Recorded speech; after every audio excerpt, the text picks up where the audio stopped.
Hello World, bienvenue dans ce second volet consacré à la Nouvelle-Zélande. Je suis actuellement dans l'île du Sud, à quelques heures de la grande ville Christchurch.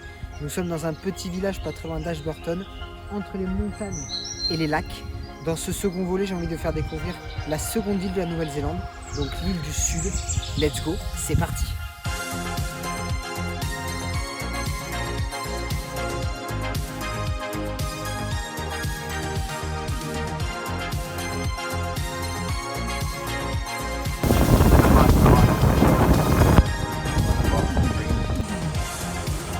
La plus grande ville de l'île du Sud, c'est Christchurch, et c'est 381 000 habitants.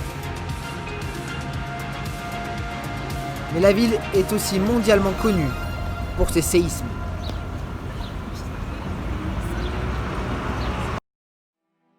Située sur la ceinture de feu du Pacifique, la Nouvelle-Zélande subit beaucoup de secousses sismiques par an. Christchurch en est le parfait exemple. Le premier séisme intervient le 4 septembre 2010, un séisme de magnitude 7 sur l'échelle de Richter, qui ne déplore heureusement aucune victime. Mais celui du 22 février 2011 est le pire. 185 personnes trouvent la mort.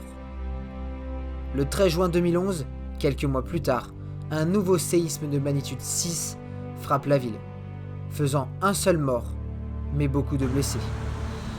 Une grande partie de la ville a totalement été détruite, mais c'est surtout une grande partie de la région qui a été détruite.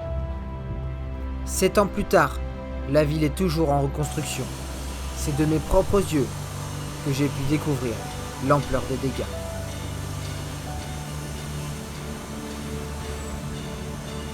Mais les dégâts ne sont pas visibles qu'à Christchurch. Dans les Alpes du Sud, un bloc de glace d'environ 30 millions de tonnes s'est détaché du glacier Tasman pour aller s'écraser dans le lac du même nom. En Nouvelle-Zélande, c'est le tremblement de terre le plus meurtrier depuis celui de 1931 de Hawke's Bay. Mais restons dans la région et dirigeons-nous vers le mont Cook. Point culminant de la Nouvelle-Zélande, 3724 mètres d'altitude. Le mont Cook est l'un des lieux les plus appréciés des touristes en Nouvelle-Zélande, et notamment dans l'île du Sud. Les paysages sont juste merveilleux.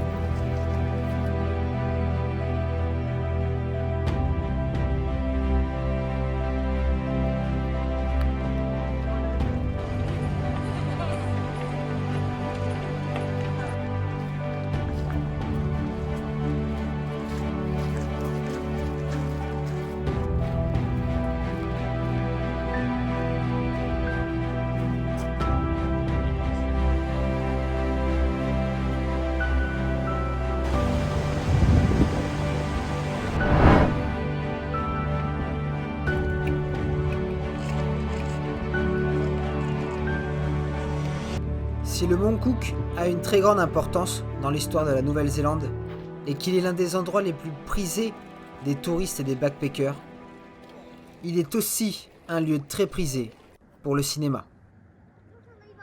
Le mont Cook a été choisi pour représenter le mont Caradhras dans la communauté de l'anneau, le premier volet du Seigneur des Anneaux. Depuis son apparition dans le film, le glacier a légèrement changé puisqu'elle a perdu 30 mètres de hauteur. Il est donc passé de 3754 mètres en 2014 à 3724 mètres.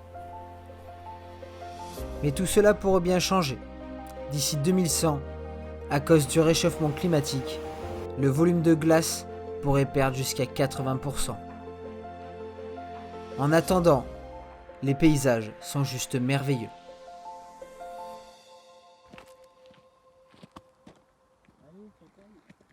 Au pied du mont Cook se trouve le lac de Pukaki, le lac le plus bleu de Nouvelle-Zélande. La couleur du lac provient des minéraux issus des glaciers des vallées du mont Cook. Pas très loin, le lac Tekapo est aussi magnifiquement bleu. D'ailleurs, c'est de Tekapo qu'on peut apercevoir les plus beaux ciels étoilés de Nouvelle-Zélande.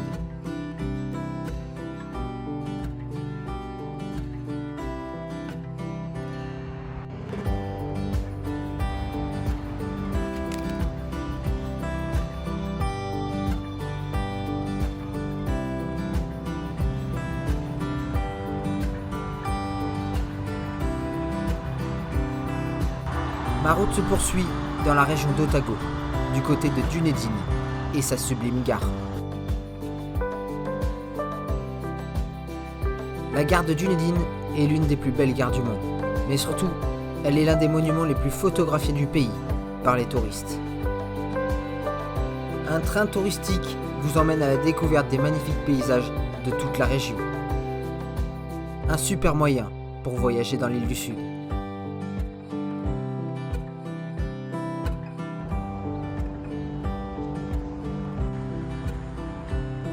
Dunedin a été fondé par des Écossais, d'où ce style victorien.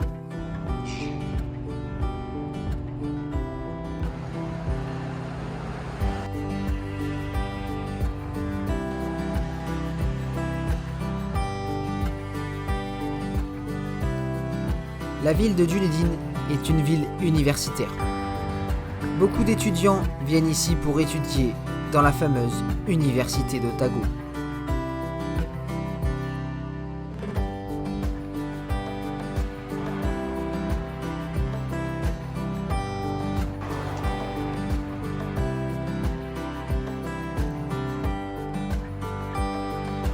Avec une moyenne à près de 20%, des passages à 35%, voici la Baldwin Street, l'une des rues les plus ponctues du monde.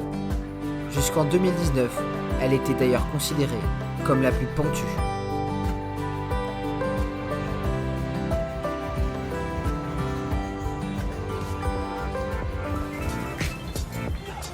Vous l'aurez compris, lors de votre séjour à Dunedin, il y aura énormément de choses à voir. Entre l'architecture, les nombreuses universités et écoles de la ville, mais aussi le street art qui entoure toute la ville de Dunedin.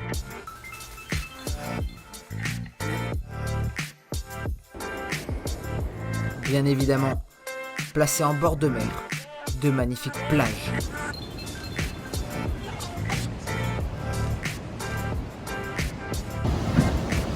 Et juste à côté de la ville, la péninsule d'Otago. En plus d'y apercevoir de magnifiques plages, on peut y apercevoir des lions de mer,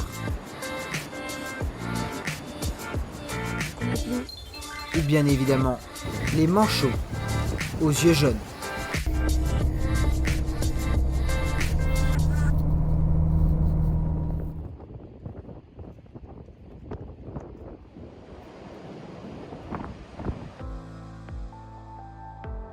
Après Dunedin, cap sur le sud, où beaucoup de touristes découvrent le territoire des Catlins. Si la météo est de votre côté, les paysages sont merveilleux. Les plages, mais aussi les balades et l'immense forêt. Là aussi, vous pourrez apercevoir quelques manchots.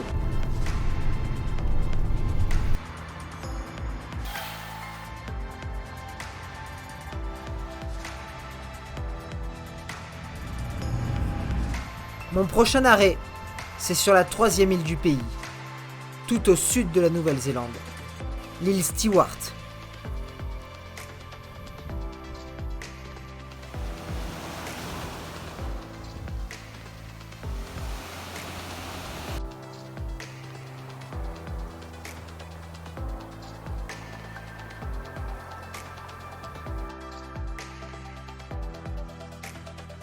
L'île Stewart est une toute petite île. Seulement 1746 km² pour seulement 387 habitants. L'île a été découverte en 1770 par James Cook. L'île est un mélange de forêt et de magnifiques criques, des plages sublimes. Si un jour vous avez la chance de passer dans le sud de la Nouvelle-Zélande, n'oubliez pas cette île.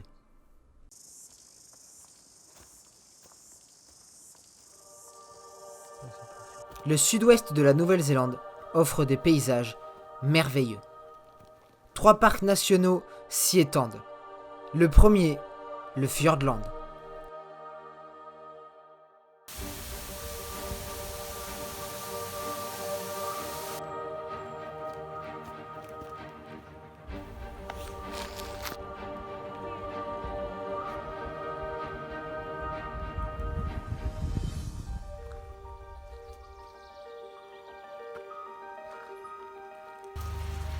Quelle frustration, il pleut littéralement. Le Milford Sound est l'un des 14 fjords du parc national. Quand on y est, quand on le voit, c'est magnifique. Cette région est la région la plus humide de tout le pays. Près de 250 jours par an de pluie. Ça n'empêche pas les touristes de venir ici et admirer le paysage. Ici, la faune y est très riche. Regardez ça. Mais quand la météo est mauvaise, il ne faut pas trop jouer avec. En 2017, c'est sous la pluie que j'ai vu Milford Sound. 3 ans plus tard, lors d'une nouvelle excursion, la météo est bien meilleure.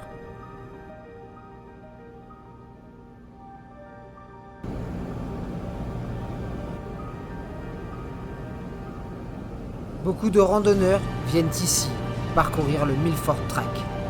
Ce sentier de 53 km a été tracé par des Maoris. Il est l'un des plus prisés au monde et l'un des plus beaux.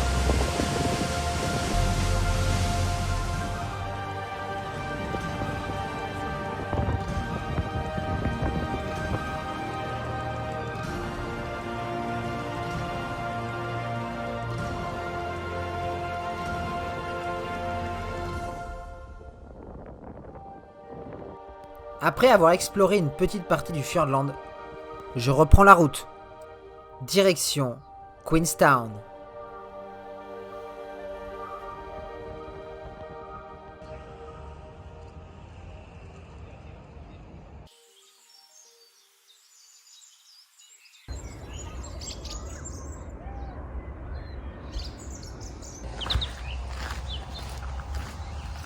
La ville de Queenstown est surnommée la capitale de l'aventure. En hiver comme en été, on peut y faire de nombreuses activités. La station de ski propose toujours énormément de choses à faire. Que ce soit du ski, du saut à l'élastique, du parachute, du jetboat ou encore du VTT ou bien évidemment des randonnées. Le choix ne manque pas. Mais l'une des choses qui attire les touristes ici, c'est son lac, le lac Wakatipu. Là aussi, un lac bien bleu. C'est le lac le plus long de Nouvelle-Zélande. Une merveille vue du ciel.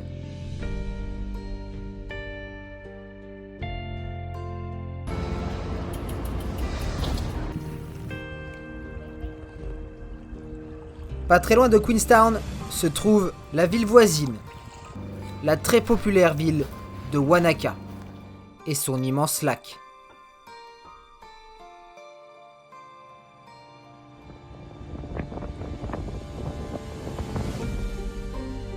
Comme Queenstown, elle est entourée de montagnes, et notamment du fameux Roy's Peak, juste en face de nous.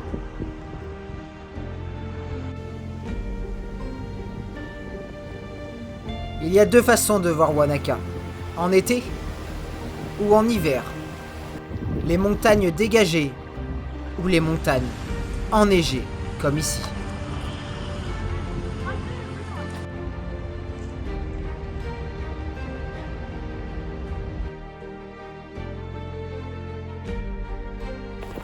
Avant que la neige tombe, je pars gravir le Roy's Peak, l'une des randonnées les plus populaires de Nouvelle-Zélande, où l'on peut sans doute apercevoir les plus beaux paysages.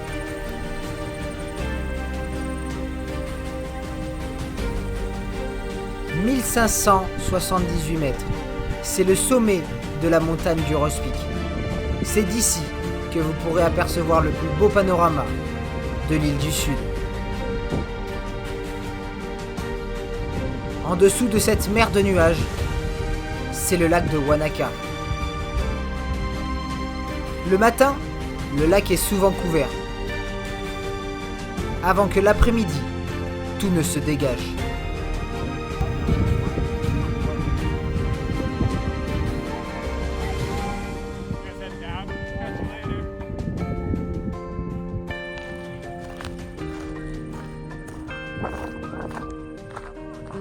Alors pour voir ce magnifique paysage, il vous faudra tout de même penser à marcher entre 3 et 5 heures.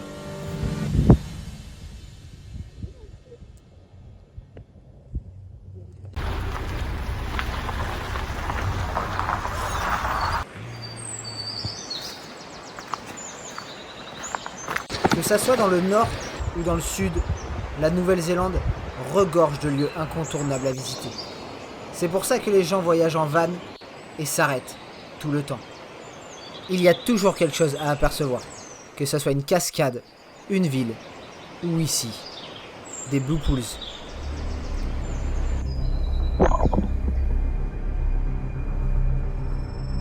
Après Wanaka, je prends la direction du Fox Glacier. Direction la West Coast, l'une des plus belles routes de Nouvelle-Zélande. Comme vous l'avez vu, sur la route vous pourrez voir des Blue Pools, mais aussi de nombreuses cascades.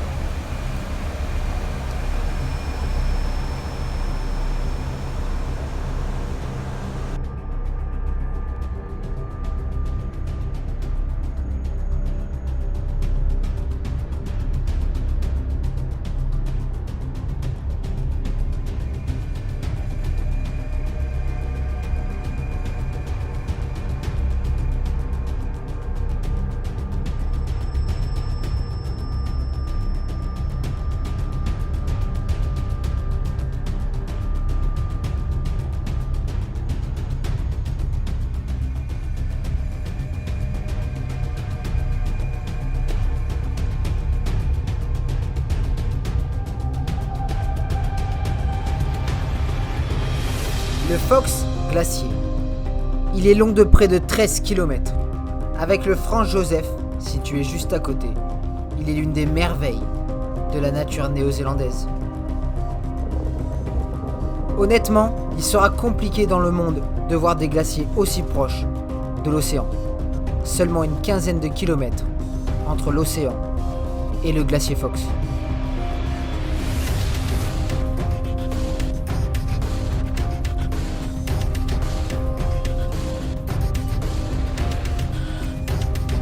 En hélicoptère, le spectacle est assuré.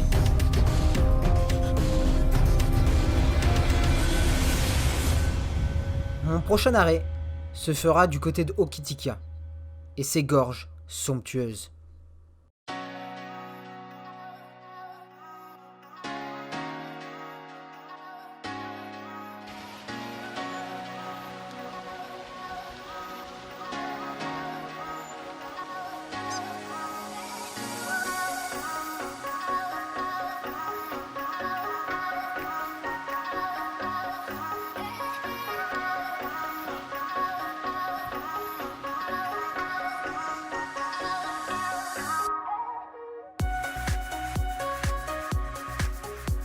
Située sur la côte ouest de l'île du Sud, la petite ville d'Hokitika est le lieu idéal pour faire un petit arrêt sur la route.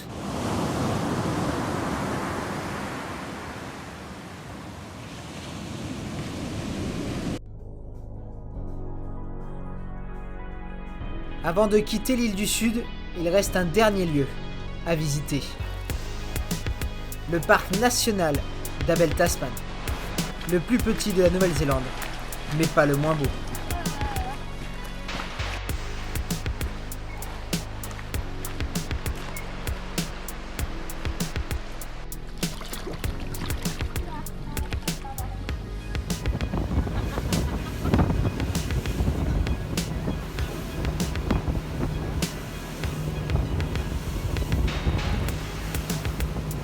Le parc est situé sur la pointe de l'île du Sud, pas trop loin de Nelson, et ce qui marque la fin de mon petit trip sur cette île.